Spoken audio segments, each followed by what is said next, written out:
Hey there, Jack and Jill Motorcycle out there in BMW land. I left all that stuff on the seat, didn't I? Sorry about that. We are getting ready to finish up the work on the F800. We're gonna check the valves. Now, on these F800 parallel twins, the valves hardly ever need much adjustment, but if you don't check them, that's when they need adjusted. So we're gonna check them, and we're gonna show you how to do that. While we've got all the body panels off, it's a lot easier. All right, so now we're gonna check the valves. And how much of the body panels have to come off to do this? Everything but the headlight. Everything but the headlight. So pretty much. Well, we didn't take the windshield off. So we could have left the windshield on, but everything, all this, not in the rear panels. Could have stayed on, yeah. Okay, so we've only done most of the work. But the side panels and the tank cover all have to come off. All right, and then we have to get under here, right? Yep, take the airbox off. And the battery too? Yep, battery comes off. All right, and when you're taking the airbox off, is a good time to check the filter. Yep. And all that. So it's looks like bolts and wires, and we'll walk you through all that. You start with the negative on the battery. Right, and we disconnected the battery a while ago. Those batteries, oh, we did both of them already. Battery's long since dead anyway. Yep. You don't have to unplug this. This should be a T30. I don't know why it's got a battery bolt in there, but it does. Probably lost the original at one point. Long ago, probably lost the correct bolt. Oh, we do have a new battery. Do we have to charge the battery before we put it in there? Yes, we'll have to bring that up. Because even it's been sitting for a while. Okay, now we go after some of the connections.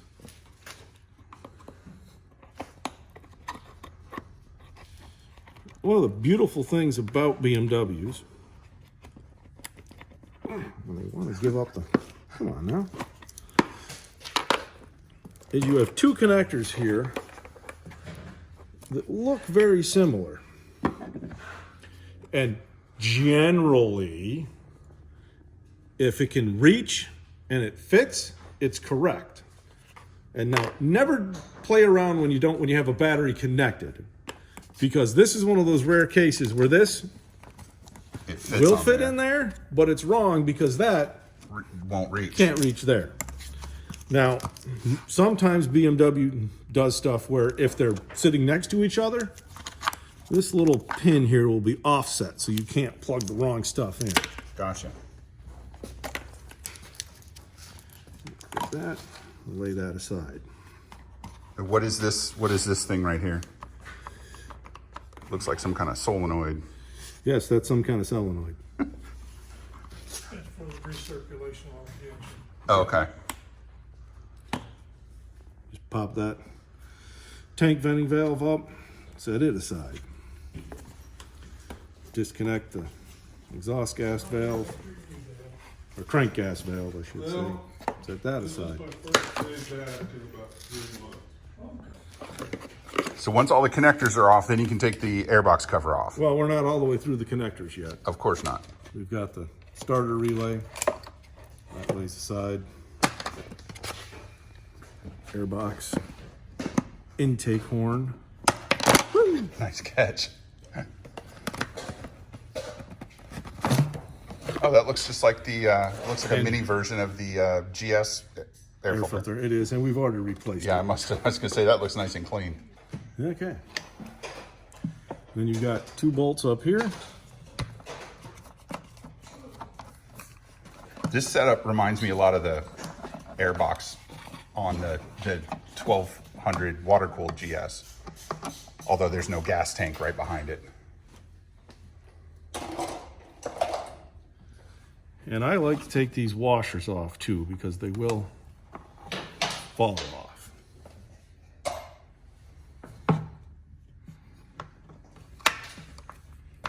And these are these T30s? These are T30s, yes.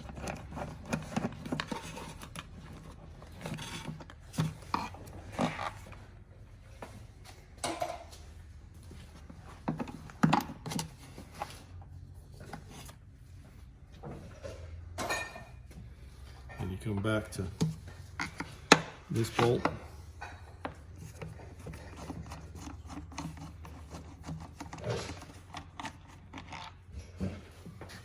Get this washer while we're at it.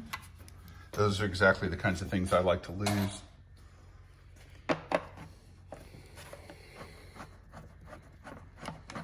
Well, like is a strong word.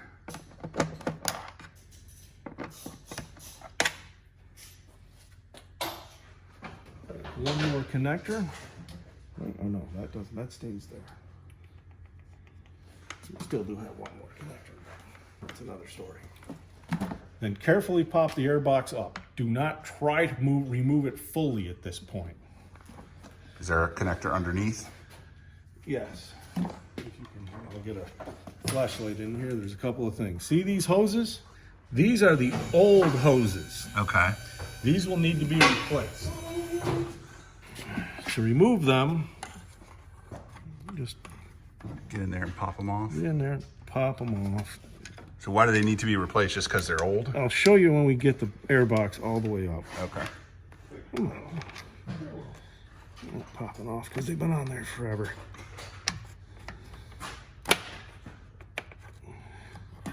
And be careful not to pry on the throttle wheel there because it is a very brittle plastic when it was new. And after a bunch of heat Certainly cycles. all these heat cycles and years later, it will snap. And it is not available separately to my knowledge, so you'll be looking at A new throttle a assembly. new throttle assembly. So are those two hoses off, the whole air box can come out? Not quite. Not quite. There's one more connector. One more connector right there. Of course And you can there's see we've got this another, yeah. dangling. So we'll take that off. And we'll lay that aside. Now the only thing left is the crankcase breather line. I got the air box. I like those clamps, they're easy. Okay, now we'll cover the air box. These hoses were just straight hose stock that they bent. Okay. If your F800 parallel twin loses a cylinder or stalls once it warms up, what's happens is these kink and cut the air off. Yeah. These are your idle control circuits. So when these get bent like that and pinch off, you no longer have idle air going to that cylinder. So are the replacements curved? The replacements are preformed. Gotcha. They were under a service action for a while, but I think at this point you're gonna have to buy them. Well, we'll buy them then. So there's the throttle bodies. Yep, there's the And there's throttle body. the plastic cable connector that he was talking about. You don't want to make sure you don't pry on that. And before you go any further, some people use little pieces of foam. A racquetball might fit in there. You want something to make sure that you don't drop stuff down into the engine. Because that would be bad. SS would not be good. Okay, next up we're gonna disconnect the throttle cable. There's a little boot on the end of it here. Yeah, a little rubber boot. is a little boot. Yours might have rotted off and fallen away. It's not that critical. Got a little plastic thumb wheel. And when you go back to putting this on, it's a thumb wheel. It's not a channel lock wheel. Gotcha. Then you open up the throttle bodies a little bit, which is why it's super important to make sure you have something in there so that if you dropped a screw, it would not fall into the engine at this point in time. Slide the cable out of its little holder there. Say you did drop a screw into the open throttle body. What would you have to do then? Oh, you would hope that it's magnetic, so you could stick a magnetic probe down in there and get it back out. If not, you'd have to take the throttle bodies off and hope that the valves on that side were closed. If not, you'd have to take the head off. So yeah, bad. You know, A couple towels or some foam in there. yeah. And just pull that back a little. That just gets it out of the way. Just Makes it gets it out of the easier way, all yep. around. Then I'm going to come around to this side and just drop the clutch cable off. And we're just pulling the clutch cable so that we can Once again, just getting it out of the way. a little more clearance. Everything in here is a little tighter than I would have liked it if I had to design these. Now, you can take this plastic piece off. You don't have to. We might, but you don't have to. What is this assembly in the front? Is that to do with the brakes, brake lines? Well, this is the main frame here, Okay. and these are brake lines, yes.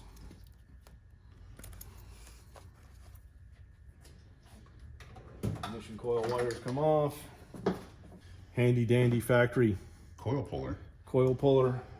If you were fortunate enough to buy an earlier version of these, before they started cutting every penny out, it might have come with the toolkit coil puller, which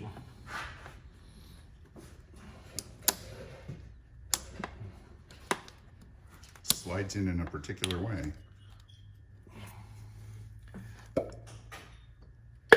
does work. But since I do this all the time, I spent $100 and Yeah. Are we gonna check the spark plugs while we're in this far? yes, we replace the spark plugs after you check the valves. Why is that? Now, BMW claims, but that if you take the spark plugs out before you check the valves, carbon could flake off the spark plug, fall onto the valve valve. Surface. What do they call that? The valve margin. The curved part? The contact between the valve head and the valve seat. It's got a specific And name. I affect can't the remember. gap. And change the gap, give you a false reading. You know, I'm gonna let them have that one. Which is entirely possible, Yeah. but I don't think anybody else ever. And they only want you to do that on certain models. The parallel, the opposed twins, take the plugs out, then check the valves. And that may or may not be the case on this specific version. You know it's that way on some of them, I so know we're it's just that gonna way do on it that some way. of them. I tell you to do it that way. Valve cover is held on with 4 bolts. I recognize that tool. We usually use that on brake discs. Yep. I don't feel like there was a lot of, like those were on there particularly hard. No, they're not. They're snug. And the new valve cover set comes with new bolts with gaskets already on them. Oh, so those are single-use bolts? Bushings, yeah. Well, I mean, you could reuse them multiple times, but they give you new ones, and you can't buy the gasket without them. So So you might as well. you might as well. And if you have any foreign debris on top of the valve cover gasket, always clean it before you Right, because once you open it, then we're looking at, dropping crap into the engine, and that's no fun. yeah.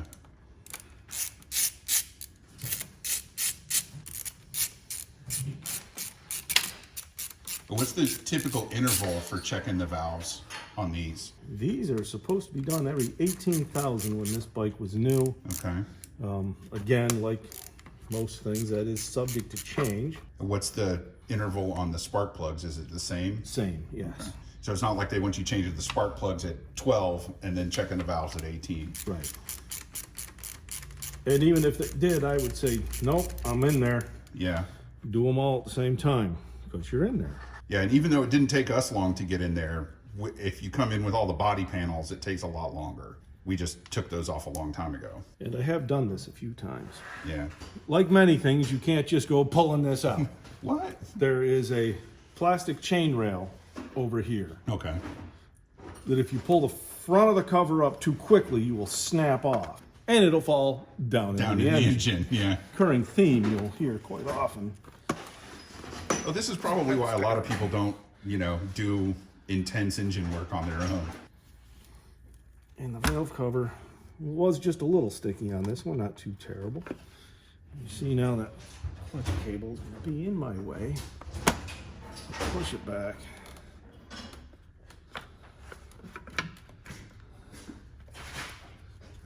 And, I'm gonna disconnect the fuel injector connections just to give myself that little bit extra clearance. Yeah, it's pretty tight in there. Now the bike won't run very well unless you plug those back in. So. That way you can pick it up.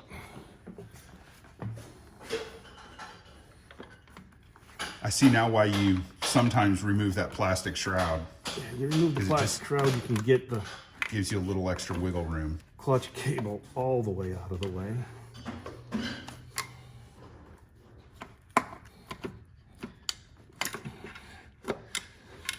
Snap.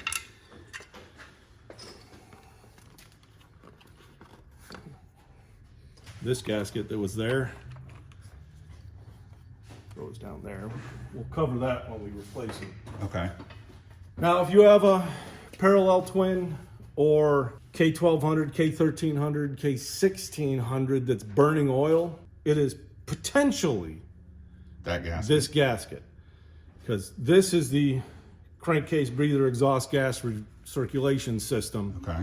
So if you're not getting a good seal here, it'll suck oil right down into the exhaust. So I see that chain rail cover that you were And you can talking see about. this little thing there Really that, easy to snap off. and that's what was struggling me. I kept pulling and I had to get it, push that forward, get it up, and then pull it back. If you just pulled it straight back, And same with the gasket. You don't want to just jerk the gasket out of you there. want to watch where the gasket comes off. And you will see that it's got, and I don't want to do this over the engine, It's got goo on it. plenty of sealant. And you want to do your best not to let any of that fall into the engine. What's that sealant made out of? Sealant material. Some kind of magic plastic. And we do have a little bit on this cutaway. Do not use screwdrivers to clean this stuff off. But it looks like it's coming right off with you when you pull on it. It generally does. A little fingernail, a little pull.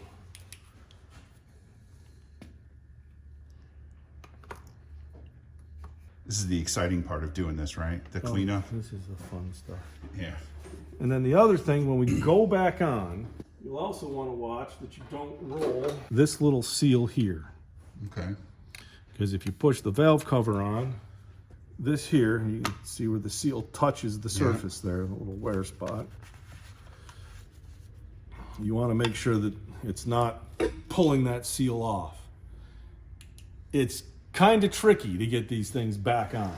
Well, it was a little tricky to get it off. And the big bikes, the S1000s, the 6-cylinders, pretty much the same process, but wholly more difficult. Next step is have it in top gear, wheel off the ground, and then rotate it to top dead center, compression. How do you know where, is there a sight hole for that? Or you just got to feel it? I can see him good right now. We're just bumping it around. Okay, and you see those? The writing on it? Yes.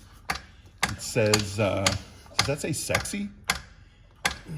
It says No, it says EX with a line in between. EX and IN, intake and exhaust. Right side valves are at top dead center. Okay. Compression, that's where we check them. Okay.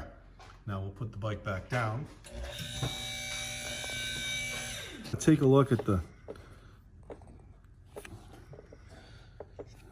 cam's lobes and see that there's no excessive wear, no pitting, no scratching. Yeah, that's And everything these in there right looks here, good. right? Yeah. Are there 2 or 4 of them? There's 8. There's 8. There's 2 intake exhaust on both sides. Oh, okay. And you can see there's a little bit of, you can see some wear, but that's perfectly normal. You don't want to, You don't want to see don't want a gouges. You don't want to ridge. see a line. yeah, if you can feel a ridge here with your fingernail, you're in trouble. Okay. How do those ridges develop? Just from wear. Okay. You didn't change your oil often enough, or they were just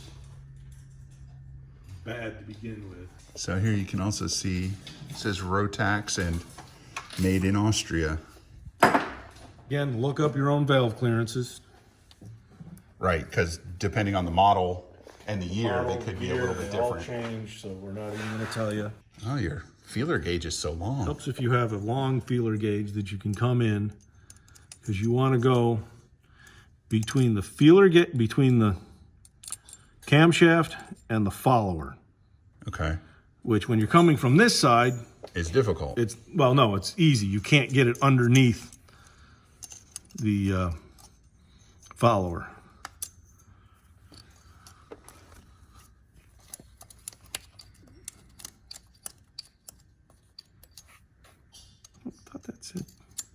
And you're looking for just a tiny little bit of resistance, not a lot. You want to be able to get it in there, but it shouldn't be super easy to get in there, right?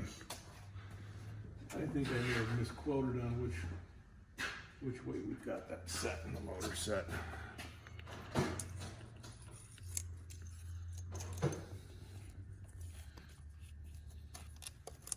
Yeah.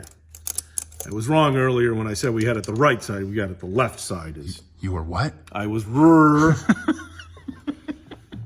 was looking at it thinking, no, the cam lobe should be up. Yeah. When you're checking the clearance, it's not down. But so, yeah, with the cams in the position we showed you, we've got the left side here up, and you can see how that goes right in, no problem. That's the thin side. Yes, you have special tools just for this. Yeah, and that not going to go in. And that's the max spec? That's the max. So you just try to, Yeah. won't go in. You can get it to push, but it's not going to go through. Now, if I was a ham-fisted mechanic, I'd be able to get this to go through. I'd be able to get 3 or 4 thicker than this to go through.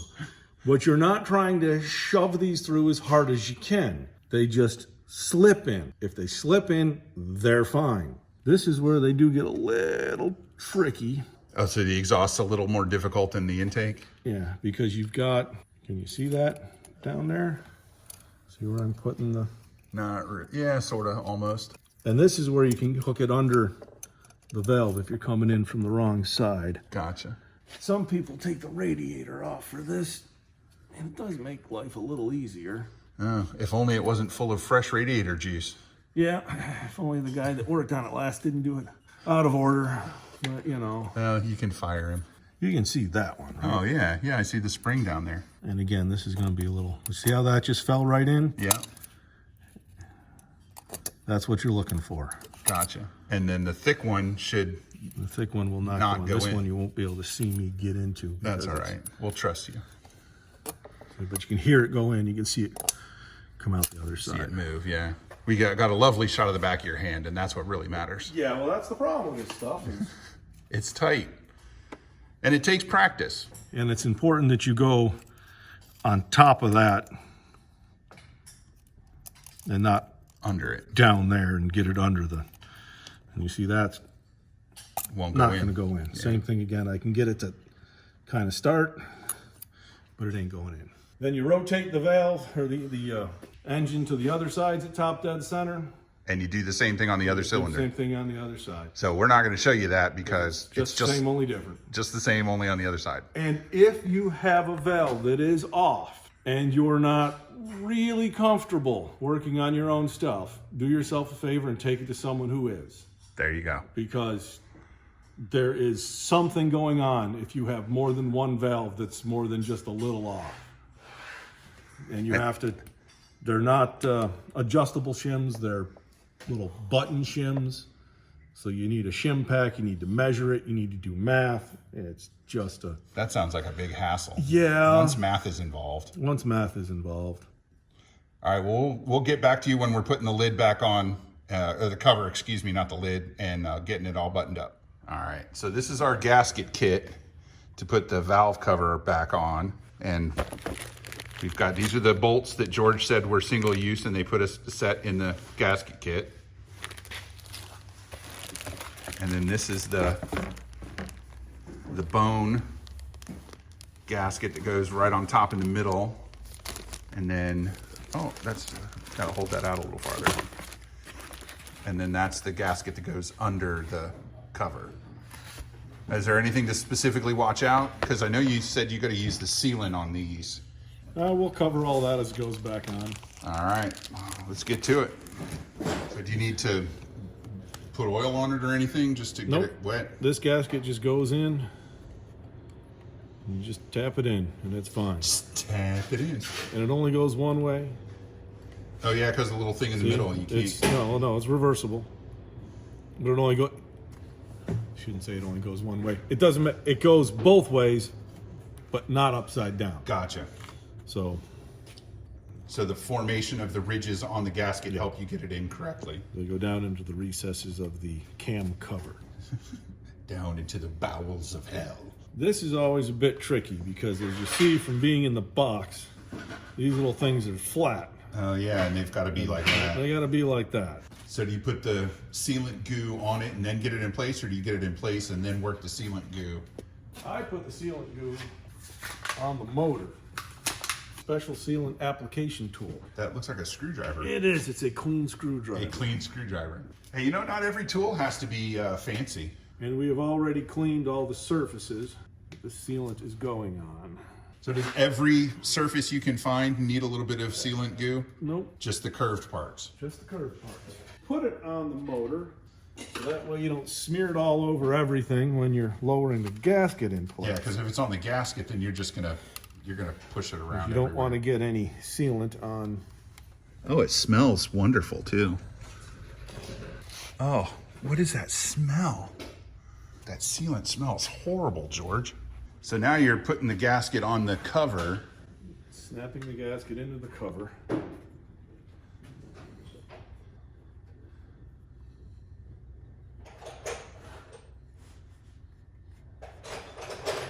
This is riveting stuff, isn't it? And do you put any goo on the cover before you put the gasket in place? Sometimes you have to. This is take 1. We'll see if we make it to like take 15. Dale finally got the gasket on his headlight lens, so we ought to be able to handle this. Yeah, that's not fun either. The tricky part is getting everything past this corner Right. without anything slipping off, and paying attention to, once again, this lip and that seal. Is there anything I can do to help there? Or you're gonna have to pull that shroud.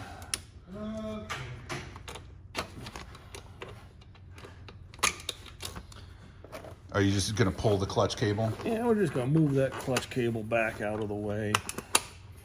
Just completely. Yeah, just keep tugging it. Keep pulling on it? Yep. Pop right out. Okay, there we are. Yeah, Well, if that's the thing that was hanging it up, then that's the right move. that makes it a lot easier. Not always necessary, but you know, whenever time the camera's rolling, it's always gonna be far more problematic. Let's see here. Take 1. So you're putting the leading edge in first, Yep. just kind of pushing it against that shroud. Then you gotta watch where you've got this zip tied. Of course, my phone rings. Shut that up.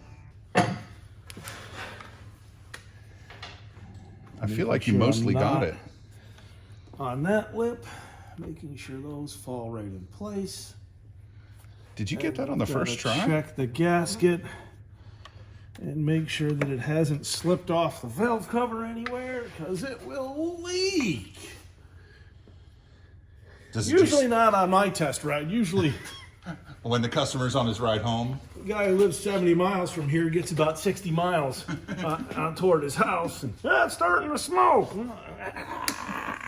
Did you get it? Got it. On the first try. If it takes you like 10, don't feel bad. And if you have an S1000, yeah, it'll take 10. And these are the new bolts you're using, right? These are the new bolts out of the bag. Okay. So tell me again why we're putting the whole cover back on before changing out the spark plugs. Just in case you drop a spark plug down into the engine, that'd be bad. Yes.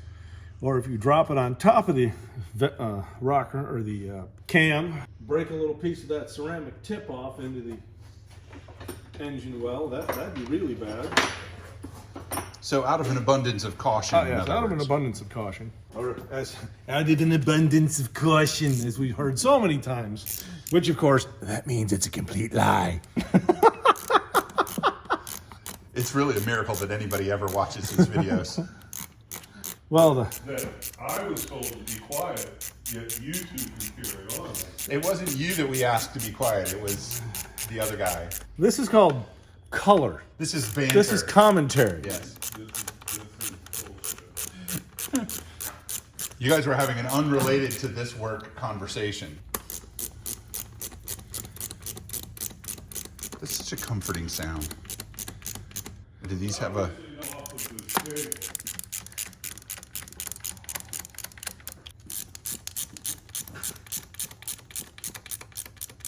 table. And you just work them all down evenly. There's no special star pattern or anything? Just... Well, yeah, with gradual everything, it's the same. Being that there's only 4, it doesn't matter if you start 1, 2, 3, 4, or 1. Yeah.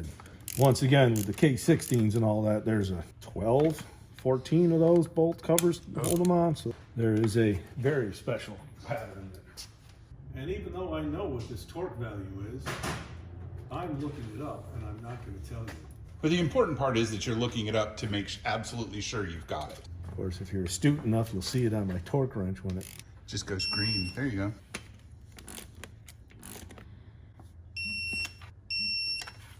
I like that torque wrench because it doesn't just beep, it also gives you a little zzz. and colors and Yeah. satisfying on so many It's a levels. multimedia experience. And I always like to go back through and just double check. Because you're OCD. I'm- Because you're thorough. Yes. And because sometimes as they squish down, the first bolt you tighten might have been a little loose after the fact. Here we are. Now we can do the spark plugs. Now you can do the spark plugs. All right. Do we have to gap them? If you buy BMW spark plugs, they come pre-gapped. You mean they come gapped? They come gapped. They come correctly gapped. Never hurts to check, just in case you don't trust the Germans. So there's the part number, the spark plug part number, not the BMW part number. And notice that there is a crush washer on there. So you don't get these down gorilla tight. You get them snug plus what, a half a turn? We'll look up the We'll torque look up and the not torque. tell you. There you go. I use the special factory tool because I do you this have all the time. I have it. Well, it's skinny. It's got thin walls and it's long and it's skinny. Yep. And it used to have a little plastic clip or a little metal clip in there that would hold the spark plug and pull them out, but You've used it many hundreds of times. thousands. And after a couple of 100 times, the little clip doesn't work anymore. So.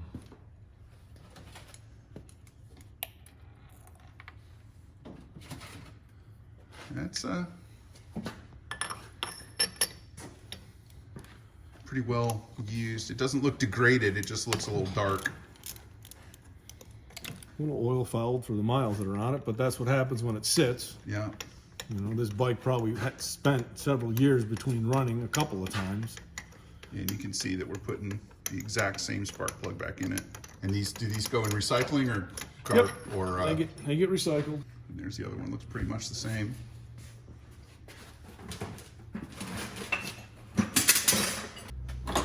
And since I don't have a little clip anymore, you just kind of have to be careful.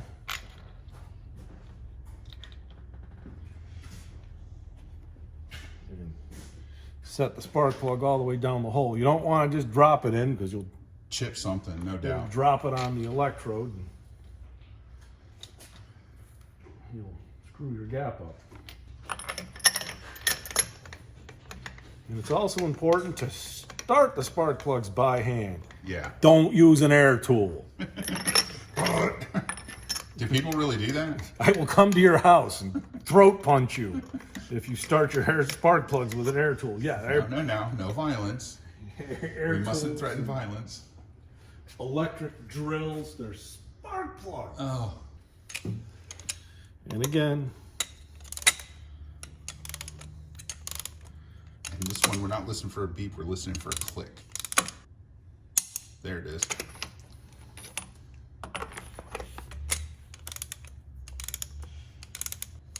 One more. that's it.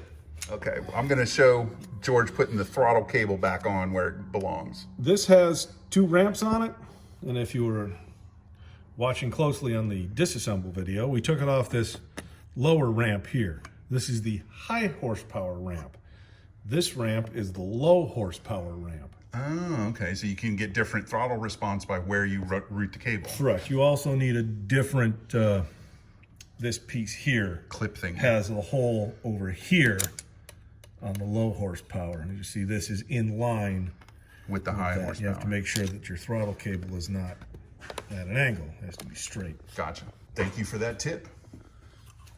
Or as some people put it in, that if you have a student rider, someone who doesn't necessarily want the astonishing full horsepower of this motorcycle, you can buy that and it'll only allow the throttle to open about 3/4 of the way. And what's that that thing you're screwing into place called again, George, to remind everybody? That's just a thumb screw. Thumb screw. And then now you can see the little boot on there. And then the little boot just goes on the over the lip. Pops on, just helps keep dust and stuff out. There you go. And then now does those cables need to be cleaned or lubricated or anything? When you open it, it's full open. You can see why you don't want to drop anything down there. Oh yeah, look at that. We can That'd see be right down into the really engine. bad. And we're going to leave those in there because we're not putting the airbox Not back putting on. the airbox back. So as we say all the time, reassembly is the opposite of disassembly, and there's no point in making you watch us put this back together.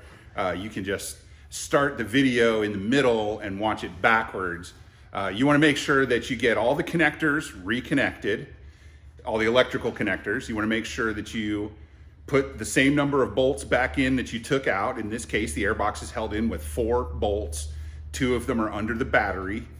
So all of those connectors have to go back on. We're not putting the airbox back on today because we have to replace those. Did those hoses have special names?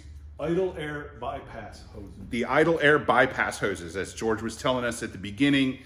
The original ones were straight, and because of the way they're routed under the airbox, they can get pinched and starve the engine for air. So there's a superseded part for that, and we'll be putting those on instead of the originals. So once that's done, then the airbox can go back on and I can finish putting the bike back together. And we'll go over the airbox here. You can see, you might not be able to see that these hoses, when you bend them all the way, they're a little cracky, so they're old and should have been replaced anyways.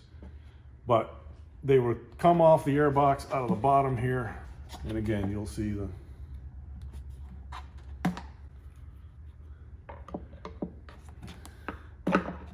wrong one. Yeah, I felt this come loose.